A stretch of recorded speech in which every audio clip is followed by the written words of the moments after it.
we're coming now to a session which is called on the program Adversary Focus, Unpacking Russia's Warfighting Strategy, Achieving Advantage in the Modern Battlespace. And I, for one, am very happy that we've got this session with Dr. Andrew Monaghan, because so much of what we've looked at in the past few years at conferences and elsewhere has been about the Ukrainian experience of war, which indeed is absolutely vital to study. But of course, not much of that has actually focused in depth on their opponents, the Russians, and what have they done to kind of revolutionize their way of doing business and making war. So I think it's brilliant to have Andrew here. Now, Andrew has primed me out. First, I should just give you a quick bit of boilerplate. He's a fellow at RUSI, a senior fellow, I should say, at Royal United Services Institution. I'm sure you're all familiar with that. He's taught at the NATO Defense College in Rome, and of course, he's a specialist in this question of Russian strategy and defense policy. He has said to me that he's going to be making remarks, he's got graphics, but he welcomes questions. Obviously, it's all on the record. He welcomes questions as he's going. So if there's something he's said, or which suddenly causes you to want to leap forth, I will be keeping an eye out, and so will Andrew. But we'll be trying to spot you if you've got questions. So we've got an hour for the session. So Andrew, please, let's take it away. Thank you, Mark. One and all, good afternoon. It's a pleasure to join you. We have an hour to think through the adversary focus. Now, that's either a very long time, if you don't ask me questions, or a very short time in order to cover all of the vast set of questions that we need to think about. When I was listening to the panels earlier, I thought how interesting it is to listen to our side talk about these issues and compare it in my mind's eye to how the Russians talk about it. For instance, Air Marshal Suraya's observations are characteristic of most Russian senior officers' public discussions at the moment. Gerasimov, much less eruditely, of course, puts these thoughts out regularly since about 2014. At the same time, when I was thinking about, for instance, the last panel, the air-land integration panel, this would probably, in the Russian format, have had to been held in separate buildings, because Russian air power and Russian ground forces really don't get on. Our experience of watching them in Chechnya and Georgia is very indicative of a culture that has found it difficult to bring this together in integration, often to the cost of the ground forces, but also to the cost of the aerospace forces. So a very hostile relationship. Okay, some of that is being eased through, but you see the effect of long-term systemic dissonance within the organizations delays how they're able to implement reforms. For instance, some of you might have noticed let's call it the increasing absence of Russian helicopters from the front line as they move them towards air defense. But helicopters haven't trained with VKS, the aerospace forces, so it takes them a long time to integrate. Now, we're also going to come to I heard some interesting questions earlier about how do we educate ministers? I absolutely guarantee you that question is asked in your counterparts' hall as well, right? And we don't confuse, and we mustn't confuse ourselves with language and concepts. Also, this is going to be something I will drill on a little bit harder. Now,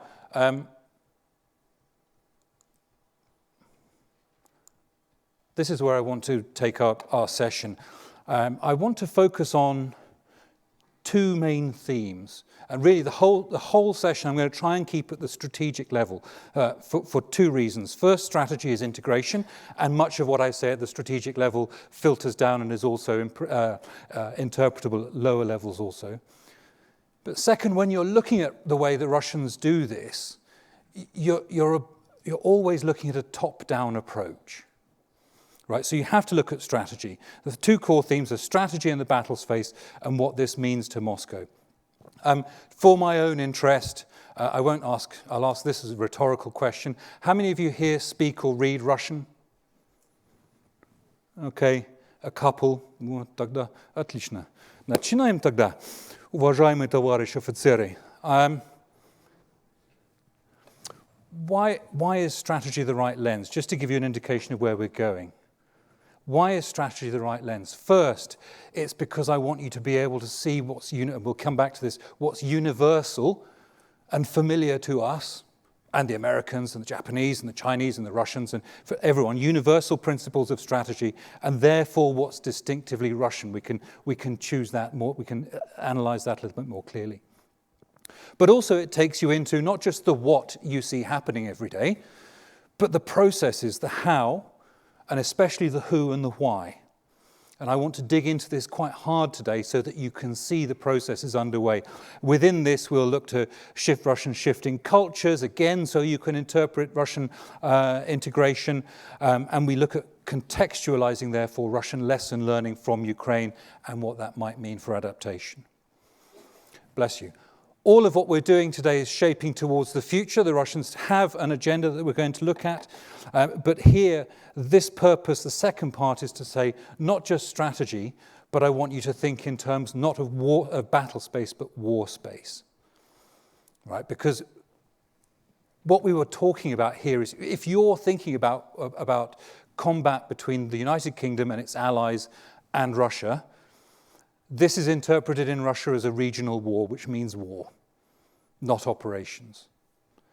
I will come to explain a little bit what this means in my subsequent remarks, but you're not looking at the battle space. You're looking at the war space. And here, finally, just to because it's a bit lower, I want your mind's eye first. Whenever you think of Russia, your mind's eye, the first date that comes to your mind's eye must be 2030. Moscow is already operating at 2030, and as you'll see, the horizon for strategic planning is later than that. But your mind's eye must be 2030, and we must also look to the changing characteristics of Russian power. If we have to go through Russia is a failed democracy and an authoritarian state once again, so be it, but I'm assuming that this is familiar. The terms, this is in fact no longer helpful to you. The terms that are helpful to you are to think in terms of a military patriotic fortress and mobilization preparation. These are the contextual terms that the Russian leadership themselves use, and therefore you should use in order to be able to analyze that question. Let's say some rules of engagement. Mark is going to ask me questions whenever he wants, obviously, but really the floor is open to you. I used to work for NATO, so I take silence as consent. Silent. So, Andrew, there is one on Slido Yes. already, as you were setting out there, Yeah.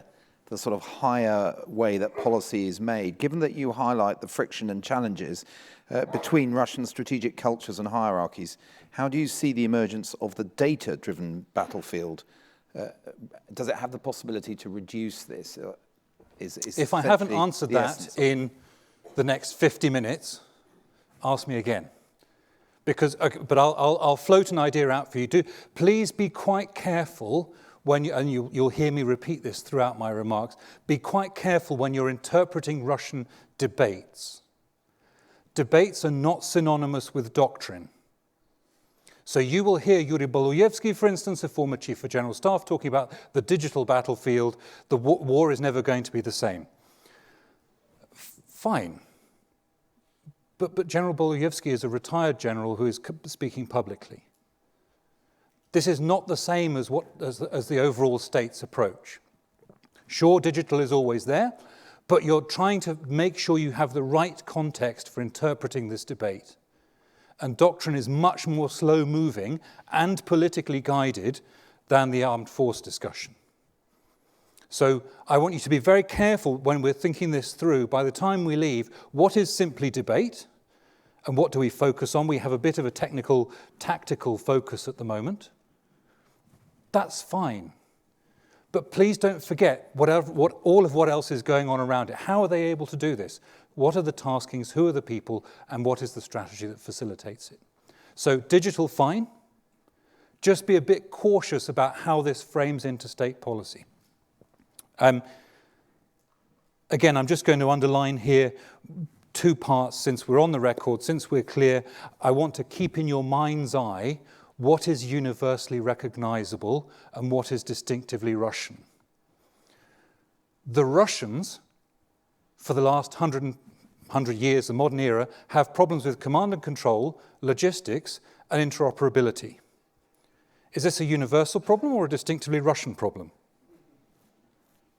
I'll leave that to your discretion to consider. I will also take it as read that we know the wide range of policy disagreements between London and Moscow and our allied capitals in Moscow, and that we have a serious problem. Interpreting read is therefore all the more important, even if it means that we have to come to some very uncomfortable questions. So, with that in mind, I'm going to talk a little bit, start with what we mean by strategy, placing it in the cultural discussion, and then we'll take it from there.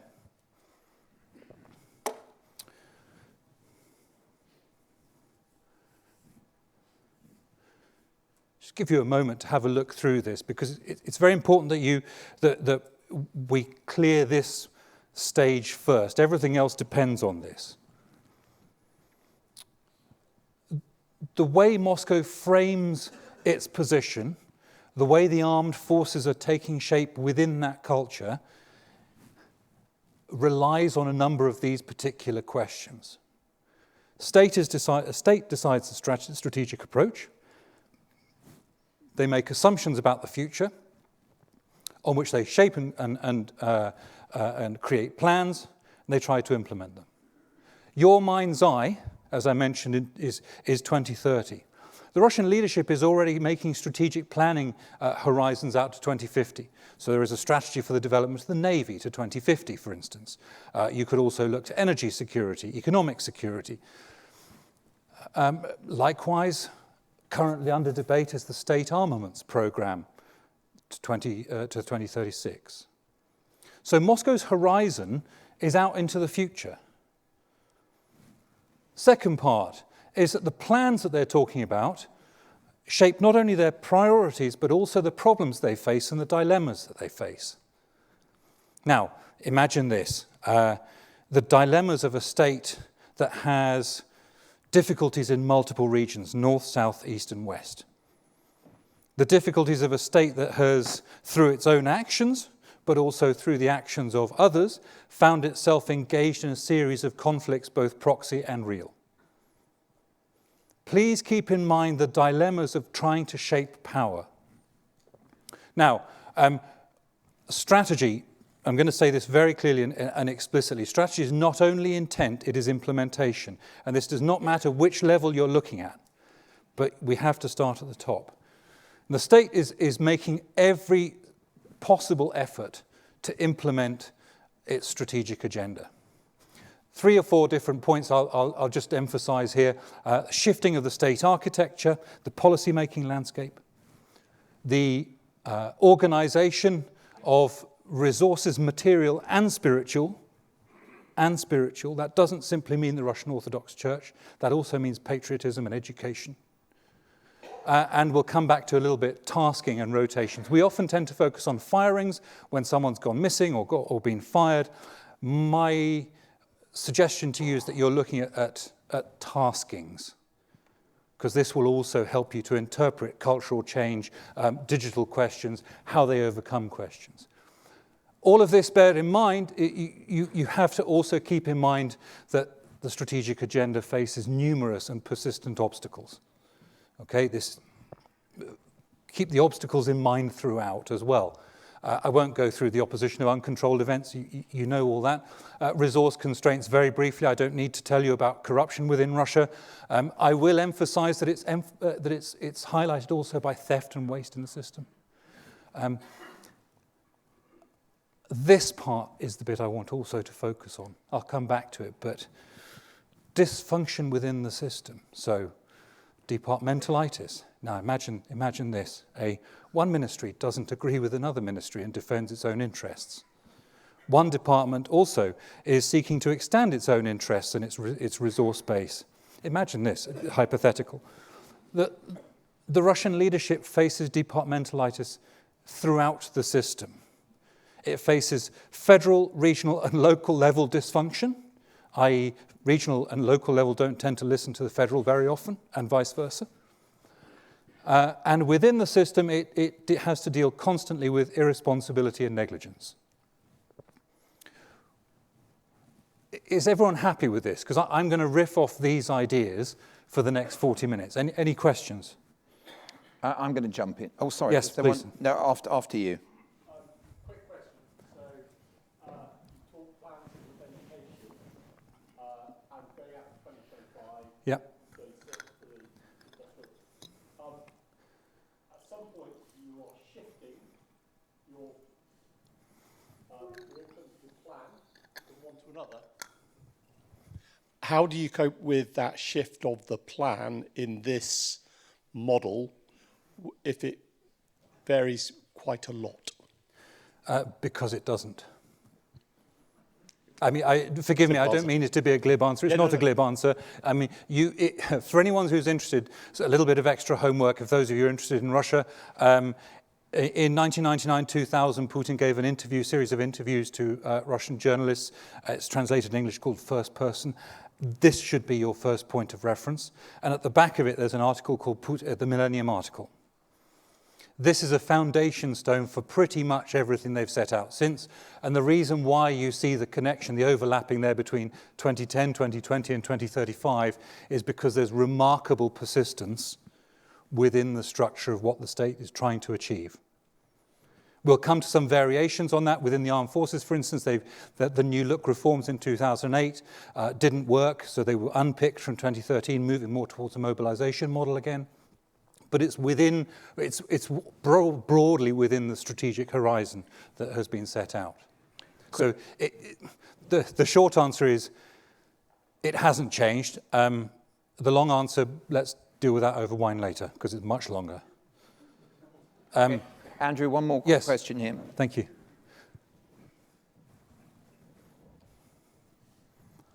Hi, Tim Robinson, Aerospace. Just wondering on the brakes, obstacles, you've not got Russia's weakness in tech, chips, IT, AI, reliance on Western parts that keep appearing in their missiles and stuff, and that as a brake to progress. Thanks. Sure. So 2 answers to this. Do you want the controversial one first? Let's go with the controversial one first. The controversial one first is that Moscow is trying to position itself as a tech champion. So it's investing considerably in this. You should follow, for instance, if you're interested in this, you follow the work of Grigorenko and the government setting this up. So it's quite a sustained effort in building AI. And you'll find increasingly there's an effort to build digital governance, a digital governance state. You're absolutely right. There are many things I haven't included on this slide, because otherwise it tends to overload it. But all of the points that you've just raised, I would say, tend to come in here, and in planning dilemmas. So there is an agenda, and they are working at it. And you shouldn't be surprised to see Moscow emerge as a power with greater role in tech. But this is likely to come in places that we haven't explored yet. For instance, health diplomacy. For instance, in shaping their own internet world. So, excellent question. And it does come to this balance of towing and healing that we're going to go through of an agenda that faces difficulties. I'm going to take privilege here and jump in, because I think it's relevant to the vision that you've been giving us here of a system with all sorts of systemic frictions and power rivalries and all of those things, which we kind of know about the way Putin rules the Siloviki or the other people, the stakeholders in the security state. But to me, in a way, the most amazing thing about this war and Russia's behavior in the war is that on the one hand, you have these kind of drunken scrapings of the prison system, staggering towards certain death on the front line, the most sort of brutal, inept, ghastly vision of war possible. Mm-hmm. And on the other hand, you have quite a dynamic performance in terms of getting the production of Geran drones up to the place they have, ditto Iskander missiles. So in terms of military production, in terms of mobilization, in terms of creating a new core for drone operations, which I think is meant to have 120,000 soldiers in it. So riding over all the cap badge politics and everything else that we would face, it seems to me that a lot of those outputs are better than the equivalent British ones would be, despite all of those points about corruption, rivalry, everything else. So how do you explain it? So this is why I've put the 2 tiers here. So you see the accelerator, the various aspects that the Russians have. So for instance, we'll come to this a bit later, but taskings and resources and the shift in the state architecture bears results. Bless you. You're only able to interpret this by looking at a 2-tier aspect of accelerating an intent of an agenda to shape that faces obstruction. So strategy is not goals or something that they're absolutely going to implement. It's going to be, as you'll see through my remarks, the tasking and the reshaping of the system to implement these plans. And we'll come to the people, we'll come to so on, because I'd like to do some introductions, because it's quite important that Russia doesn't become an abstract adversary in your mind's eye. So again, if I haven't sort of riffed off some of these by the end, please come back to me on that, because you're always looking at this quite complex system of intent, resource, and effort to implement, which reaps rewards. But you cannot understand it without all the obstacles that get in the way, that mitigate a lot of this. Now imagine if a state had an agenda and as I said, departmentalitis began to create an obstacle to this. Sure, part of the solution is what I've called Schwondershina. So anyone familiar with Russian literature? No? Excellent. Adversary Focus. Please do start reading it. You'll learn a lot from it. Schwonder is a character that epitomizes mediocre state functionaries that use the power of the state to implement their agenda. So you can't understand a lot of this without understanding Schwonder. Oblomov was written by Goncharov, is a novel about, he was a civil servant, a novel about the lack of implementation, the belief that doing it on paper is the same as actually doing it in real life. Oblomov is a long book, and he doesn't get out of bed for the first 2/3. So you've got the power of the functionary against the passivity of a lot of the system. Let me just show you what this means in terms of culture and dilemmas. Then we'll go into introductions, and then we'll take it from there. So, how you are looking at this in your mind's eye is treating those two imposters, continuity and change, the same. You're looking for the dilemmas that the Russian leadership is facing. Now, this may be familiar to us with a maritime continental dilemma. The Russians have a maritime continental dilemma in the inverse. Now, the enduring problems of integration. Imagine this hypothetical. The Russian officers talk about this all the time, how the state, throughout the last century, has put the armed forces in an untenable position at the outset of a campaign because they didn't provide them with resources, they didn't sort out the position. This is Gariev talking about Russia. The gap between the political intent and the deployment of the armed forces and the role that the armed forces play is significant. Again, we'll have to keep that in mind. War, so that we're clear, we'll come back to it, is a socio-political phenomenon. This is why it's so important for you to understand war space, not battle space. Socio-political phenomenon rooted in a state's socio-economic capacity. What you're seeing in the last 20 years, but particularly accelerated since 2020, is the absorption, binding in of the armed forces into the body politic.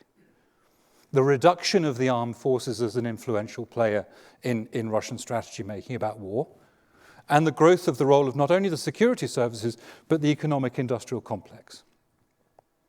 So paste this gentleman's question over there, but also some of your questions that we spoke about earlier, Mark. So you are seeing at the moment in clear technicolor a shift in Russian strategic culture towards the maritime and towards the economic industrial complex.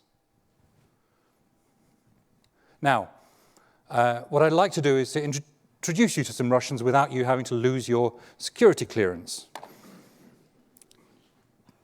Because the Russians have been campaigning quite hard for 4 years, and because they annexed Crimea 12 years ago, I'm assuming that you're very familiar with this set out and you know everybody on this slide. Silence means consent, right? It's really very important, one and all, that you populate your adversary's rogues gallery, so to speak, that you look for who is your counterpart. If you don't know who your counterpart is, you absolutely cannot determine the strengths, the weaknesses, the dynamisms, the problems, the obstacles within the system. Now, this slide does an enormous amount of work for me. I'm not going to go too long on it, but I want just to show you what this means in practice. I take it that we all recognize this man here, Gerasimov, right? Chief of General Staff, who's been Chief of General Staff since 2012.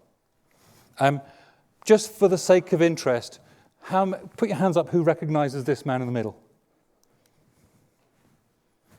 Right. I take that as being nobody. In a room in which we're talking about drones, electronic warfare, integration, the role of the state, you must know who this man is. This is Belousov, this is the Minister of Defense. He is not an economist, as people call him, he's a statist industrialist.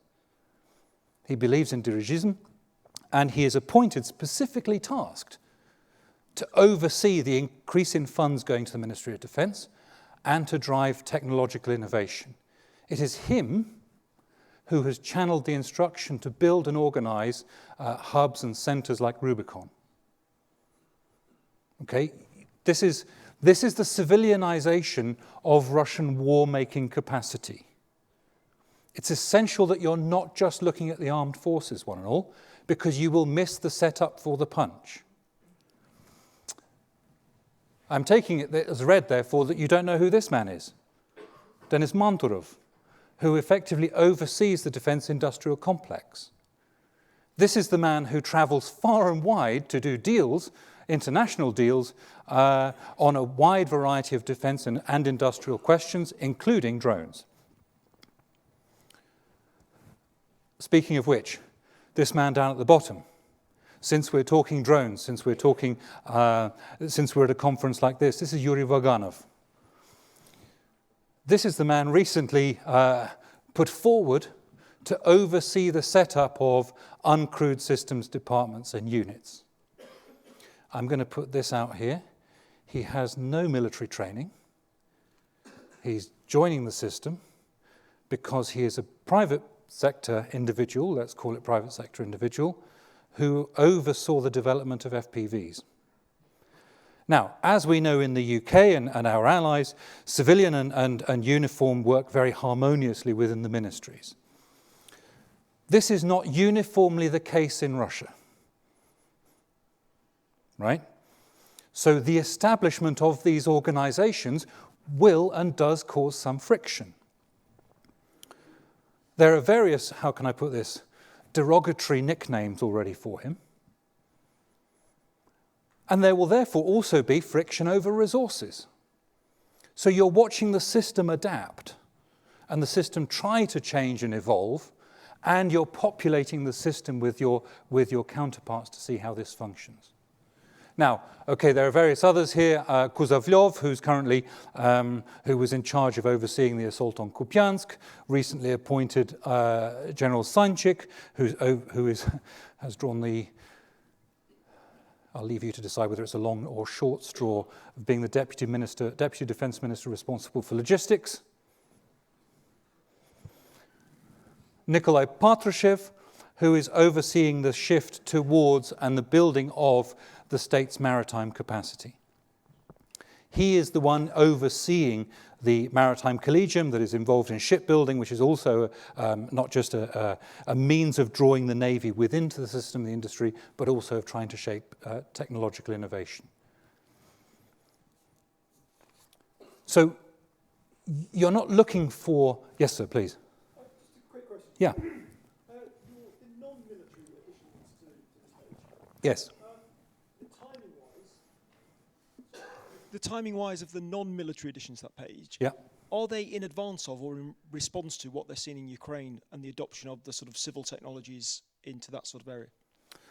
It's an excellent question, and thank you for asking it, because I don't mean to sound like an economist and say on the one hand and on the other, but I'm going to. The Russian armed forces have not been overseen by a uniformed officer since the late 1990s, early 2000s. So first it was Sergei Ivanov, who was former security services. Then Sergikov was appointed as a minister. He was a financier, tax specialist, to try to organize the funding within the ministry. Belousov was appointed in 2024. So it's part of a tradition, coming back to your question, so it's part of a tradition that is drawing the armed forces back into the state and providing state civilian oversight, but also because of his role as tech and innovation and state industry, it's a demonstration of acceleration. So what you're seeing, one and all, in Russia is not course change because they realize they've made a mistake. On the contrary, it's course acceleration because they think they're being proven correct. It's very important that when you're looking at this sense of integration, including in all the questions we've talked about today, you understand this range of actors that go from armed forces, of course, to civilian industrialists, security services, internal security, and mobilization. Alexander Linet's the head of mobilization. Because it's a whole of system function. The only reason Rubicon and like organizations exist is because the state is leading that drive. Reasonably happy with there are others, there are obviously many others I could have included on here if we're talking about the Military Industrial Commission, for instance, again coming a little bit riffing off your question, Mark.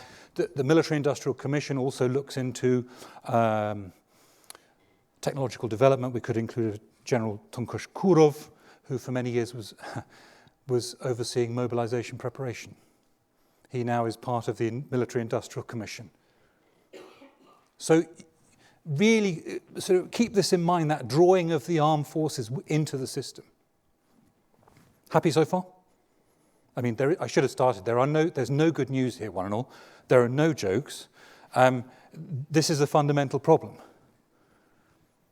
Because in the end, the point that you raise, Mark, is yes, of course, we can see all sorts of problems within the system, and yet the increasing levels of state effort mean that they get more and more purchase. And why this is important for you is because a war effort suddenly means that you have all of the civilian capacity lined up behind the ability to fight a war.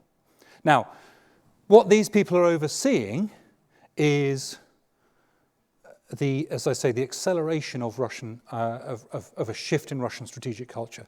Now, you're all familiar naturally with SDR, defense reform, warfighting readiness, lessons from Ukraine, bringing together industry, innovators, I'm quoting, investors, bringing together tech, innovation, and private sector to shape a new vision for the armed forces. Conventional and digital warfighting, drones, AI, autonomy, complementing heavy metal, implications for new generation air force and new navy, and so on. Everyone agrees that this is roughly what SDR was? I think one or two of you nodding know what's coming. Actually, that was me quoting from the Russian strategic planning. Right? That's actually directly coming from what the Russians have framed, the leadership has framed as the plan for progressive development of the armed forces. So it is all there, should you wish to go and find it.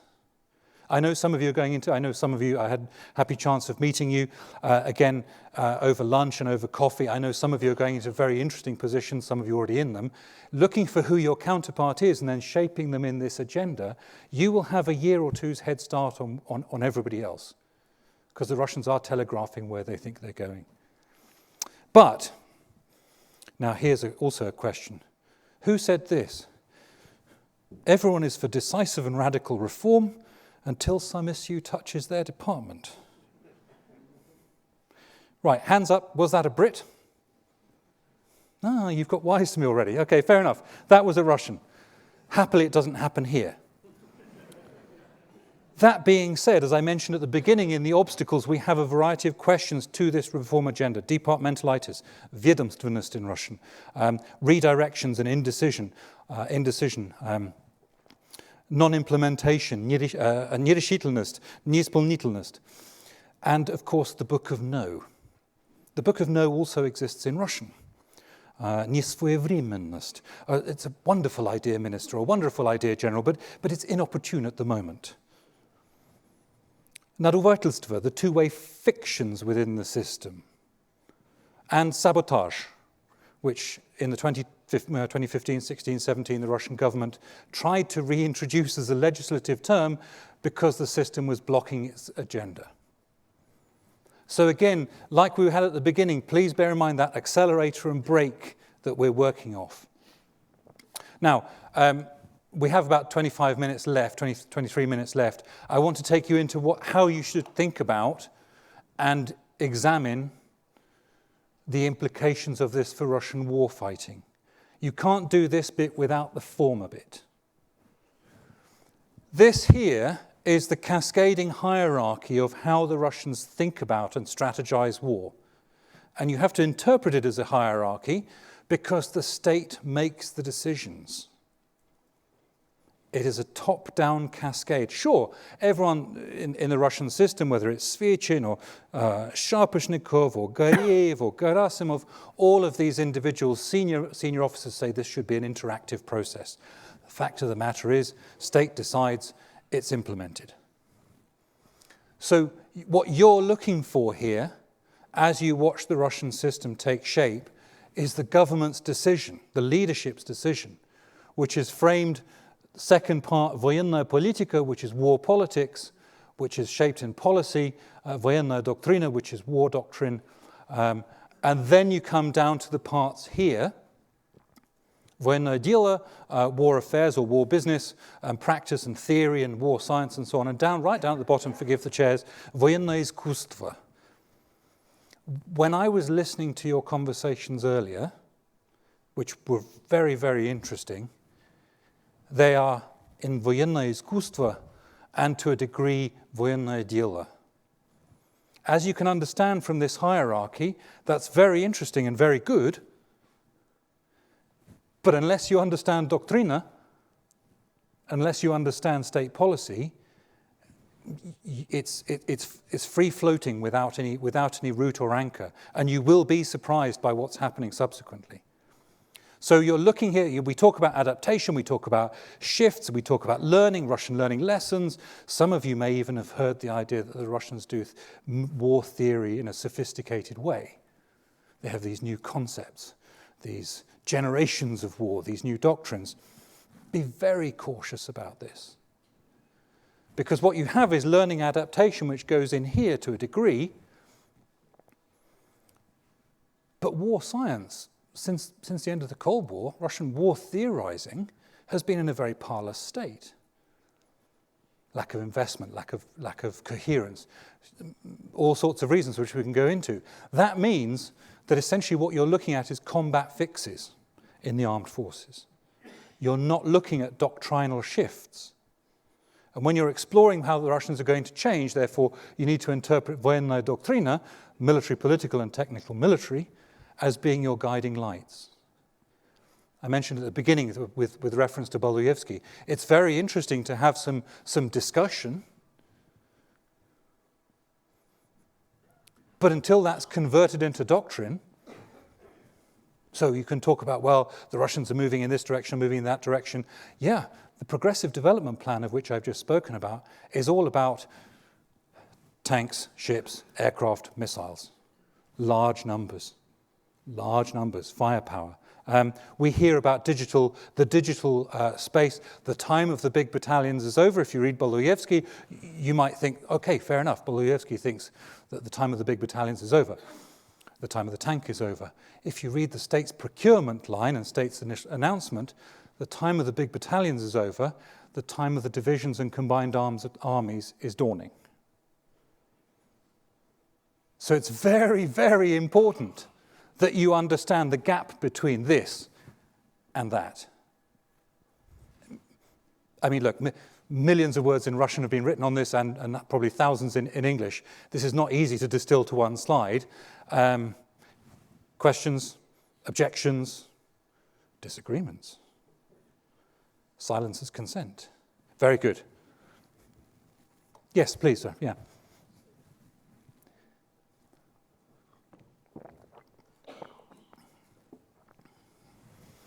Apologies, I came back in slightly late, so you may have discussed this at the very beginning, but this is focused on, as you say, the cascade from state through politics into the execution of combat. How do you see the other things that will sit around this and affect this system? So I'm sure you have a much better opinion than I do on the fundamental weakness of the Russian society and economy and their ability to sustain a war-level investment, indefinitely with the kind of constraints that they have on access to the international economic system, and the statistics around the number of people that have died in Ukraine versus the numbers that died in Afghanistan at the end of the Cold War and the impact that had on their society. Do you see that the kind of fundamental underpinnings of cohesion within the society, whilst not currently at the surface, but the amount of casualties they have, the fundamental issues around their demographics, huge drug abuse issues in society, both alcohol and opioids, these kind of things that are under the surface which are causing tension. Do you see that then fundamentally starting to impact how the execution of military warfighting is going to happen in the next 5 years, or ability to do that? Happily, you said 5 years, so the answer is very clear, no. We can riff off some of this, please. I'm happy to come back to it, but the answer here is going to be, I would like you to all to consider these parts. Russia is the world's leading hydrocarbons of all sorts producer. It is also the world's leading agricultural products producer and exporter. It happens to have multiple nuclear capacity in terms of its nuclear power plants, nuclear health, and so on. There are a number of formidable strengths to the Russian economy. You notice, one and all, I did not use the word dynamisms or efficiencies. I didn't use these words. I used strength. And you're all familiar with the idea that the Russian economy, in terms of size and purchasing power parity, is the 4th largest in the world. It's a large economy. Do not bank on the Russian economy dropping sufficiently for Moscow to change its horizons. Putin's line for all this, for the Progressive Development Plan, is that there are no financial restrictions. The amount of money that is going into the rebuilding of the Russian armed forces, I think would make everyone in this room weep. That means those in the private sector, that means those in the system, that means everyone. The amount of money that is going into this is quite substantial. You're absolutely right about certain questions of demographics, certain questions of ability to translate this into process, but really you're not looking until the late 2030s before that takes shape. And of course the Russian leadership has spotted this because it's been a national security priority since the 2000s. So that's why you're looking at strategy, not tactics, because it's implementing longer term efforts to try to mitigate this, both technological and societal. So you'll be aware, for instance, of not just the education process, provision of patriotism to overcome economic shortfall, but you'll also be aware of the reinstigation of hero mothers or heroine mothers for family building and so on. Again, you're not hearing me say the words efficient or even somehow effective. You're hearing me talk about strategic process. So since you made 2031 your deadline, the answer is no.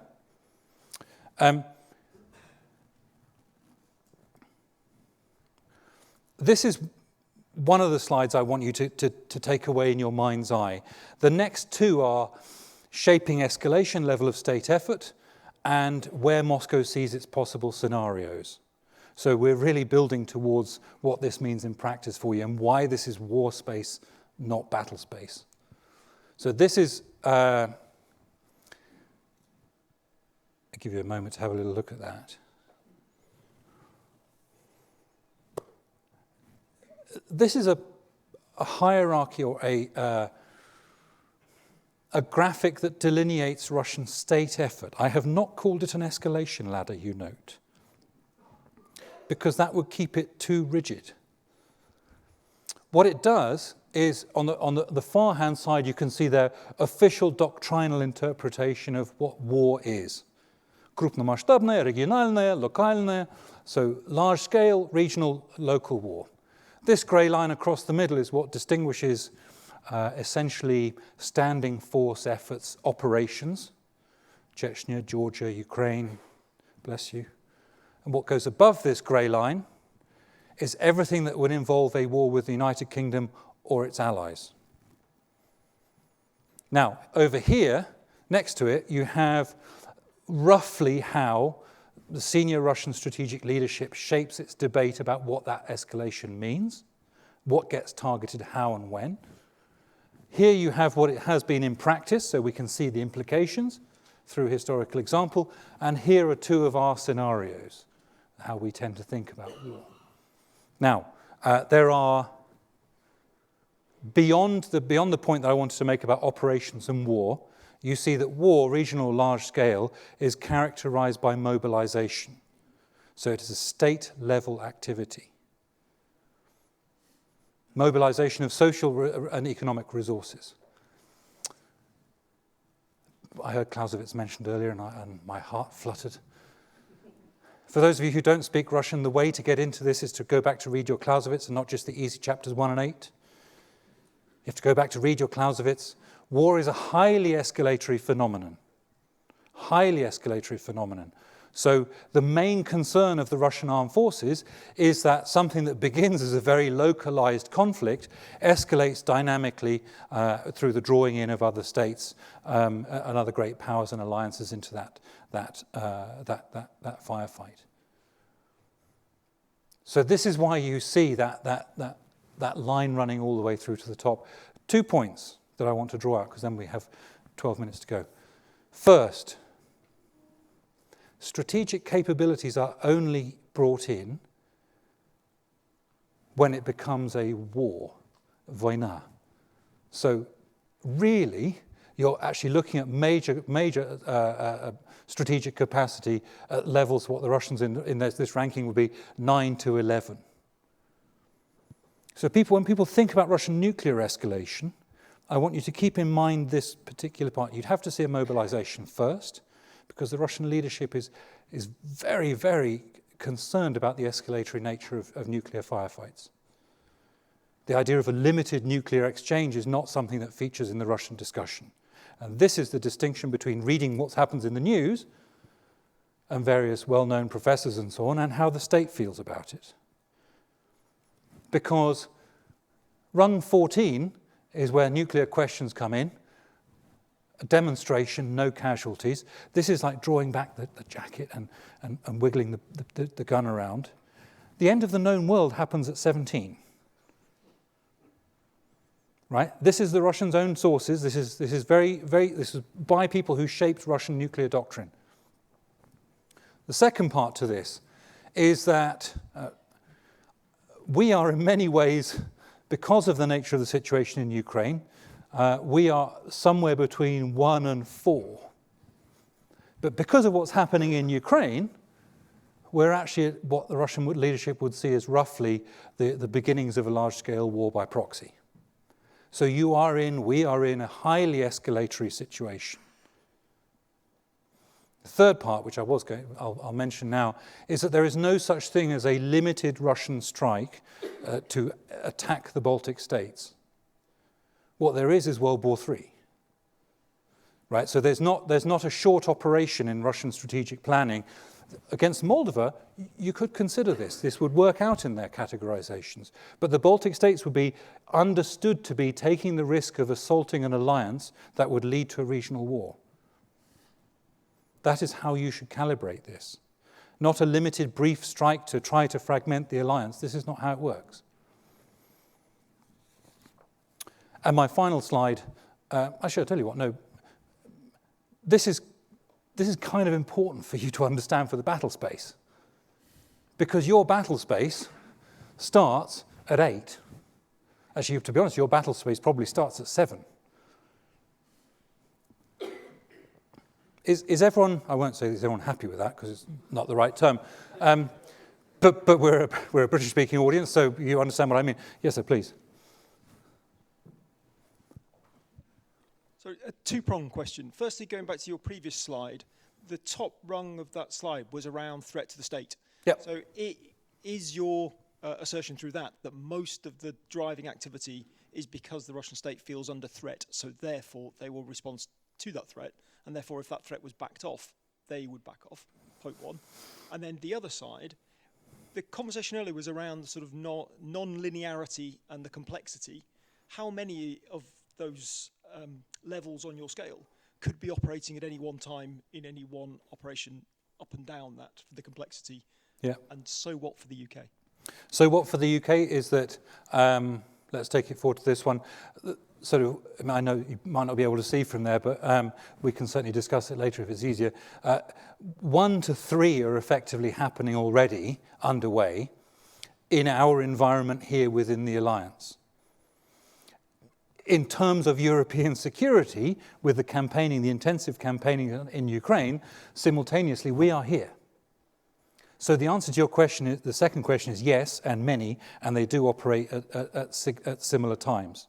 And I will draw your attention to these up arrows because the Russian military feels, not only to remind you that the politicians drop them in it very regularly, but that war is a very escalatory phenomenon. So the second part is yes. The first part is that the Russian leadership, of course, partly through its own actions and partly through the actions of others. I mean, they would point to the India-Pakistan situation, the US-China situation. So their view is that geoeconomic conflict, actually this allows me to go to the final slide, thank you. This is a distillation of how the Russian leadership and armed forces see the current environment. So from the mid-2000s, the Russian leadership has been explicit in framing its line that the world is entering an increasingly intensified set of competition, contest, conflict and war through into the 2030s. Now, those are wars within its own region, but those are also great power wars that they're concerned about in the Pacific, as you can see, particularly the US-China question. The driving force for this, as far as Moscow is concerned, is the US's attempt to retain its unipolar dominance. This is adversary focus, just putting it out there. The fact that we live in different galaxies and draw different conclusions from different bodies of evidence is probably clear to you. But this sense so even when the Russians were campaigning hard against the Ukrainians in 2023 and not thriving, their head of military intelligence was briefing about their concern for US power across the Pacific, particularly towards China. Because, of course, that too, if you remember the regional level of the levels of war, that would constitute a large-scale war. What does one call it? What does one call what happened between India and Pakistan? I'm not sure. The incident, the war, quite difficult to nail that down. That's a problem for Moscow. What's happening currently in Iran is a very substantive problem for Russia, because this is in many ways a regional war. And you'll know, because it's the southern direction, those of you who are paying careful attention know this, that's the same sort of strategic direction as is overseen by Rostov, which is dealing with Ukraine. What's particularly important, though, is that this part here in the Caucasus, where you see this line coming through down into the Gulf, is Moscow's primary export route. And look at the number of conflicts existent and potential and underway in that particular region. The third part is that the purple arrows are Russian scenarios for what a conflict looks like. So I listened very carefully and enjoyed the Major General's observations earlier, and it's my job to point out that the adversary focus is, of course, different, and it's maritime in nature. So the Russian Chief of General Staff, a tanker, as you all know, because you know who's leading the Russian armed forces at this time, a tanker stands in public and repeatedly says that the main threats to the Russian national security are maritime in nature. A potential US strike on the Northern Sea route, the potential blockading of the Baltic Sea, and concerns about the war around, a potential war around Taiwan, Korea, and the like. So this maritime dilemma is very important for Moscow. And what you're looking at really is a linking of armed force capacity with geoeconomics. Now, some of you will have noticed also that there is AUKUS there. This is a strategic priority for Moscow. And this is the reason why the Russians are busy building relations with North Korea.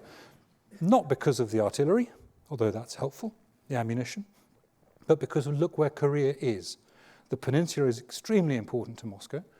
Ports, commodity export, positioning, the North Korean Navy, all of this is part of Moscow's horizon for international affairs. What's particularly interesting is to watch who in the leadership went to North Korea. Almost everyone. Now, I've put an adversary focus in front of you. We've had. Thank you for your questions. I hope that I've stimulated further questions in your minds. Yes, sir, please. How does China fit into your diagram? You have it either as an ally or an adversary as such. Because it's not seen as either an ally or as an adversary. It's seen as a primary one-team strategic partner in many ways. At least let's take 2030 as the horizon. In the short to medium term, the Russians put an awful lot of effort into this. So what you're seeing really is Moscow shaping as not, there is no conflict here for a reason. Very good question, and one that definitely deserves an answer. Yes, please, at the back. How important is Putin? Oh, thanks. How important is Putin himself in all of this, and what's your view on the succession when Putin eventually dies? Russia is the largest state in the world, has a population of about 145 million. Putin is, of course, an important guiding figure behind this. But without the teams and the people who are implementing, nothing happens. So what you're looking at is not Putin's Russia. Please also, like with your mind's eye 2030, there are certain things I want to answer. Russia is strategic, not tactical. Tactic comes underneath that. It's strategic. It's 2030 in horizon. And you, of course, will leave this room never including in your lexicon ever again the phrase Putin's Russia, because the Russian leadership is collective in its structure and character. Andrew, yes. We're nearly out of time. We are. I wanted to maybe go to your escalation ladder graphic. There's a question from Tamara from Jane's, which is, we've heard reports of Russian forces consistently launching EW and cyber attacks on NATO forces deployed in Eastern Europe. It's been referred to as the ongoing soft war. How is this seen? And I suppose I'd add as a bit of topspin, warehouses going up in East London torched by GRU hirelings, all the rest of it. Mm-hmm. Are we not slightly over that grey line now in terms of either the sort of denial of, the extensive amount of electronic warfare? People say much of the Baltic is now increasingly hard to navigate. We'll be talking about that tomorrow. Can you put those sort of thresholds? I can give you a very clear answer in context. Is that if we were over that threshold and Russia was at war with us, this event would not be happening. Right? It's very important that you understand that all of the important questions, the significant points that you mention, as far as the Russians are concerned, are in levels 1 to 4. What happens, what war is, and there is no debate about this across the Russian system, coming also back to your question at the back, sir, is there is a consensus, bless you, that war is the resort to armed force to resolve a policy dispute. Now, we have policy disputes across the board, but we're not yet at a position of armed force. Okay. One and all, just before I finish, Mark will cut me off, I suspect, but thank you very much for your patience, your questions. Happy to take further questions over coffee. Easter is on its way, so you may want to treat yourself to this. Some of you may be insomniacs. Some of you may have enemies you wish to punish. The evidence that I've drawn from today perhaps is fresh or different to that which you usually listen to. I'm not just pulling stuff out of the air. The evidence is clear. Moscow sets its position very, very explicitly. And it's your job when we leave here to think of 3 questions when people talk to you about Russia. The first is keep pressing. The Russians doing this. Really? Keep pressing, keep pressing. You don't want what, you want why. The second is the Russians are doing this, and your first question to that is which Russians? If the person telling you this cannot name a chain of command, go and say it's spring, go outside. The third is, what is the Russian language concept for that? Get your concepts right and get that angle that I put out for the state hierarchy, and you are absolutely in position to interpret this. The Russians are European in their structure for strategy and warfighting. So call it. Please do not let us fall into the same mistaken set of assumptions about Russian power that we did through the last decade, where somehow we concluded that the Russian armed forces had stopped using kinetic force. Please don't fall into that category, one and all. It's very, very important, because as you saw on the escalation ladder, it might get a bit sticky. Mark, thank you for hosting me. Thank you. Thank you, one and all, for questions. Tremendous. Very happy to take questions over coffee. Thank you very much, Andy. Thank you.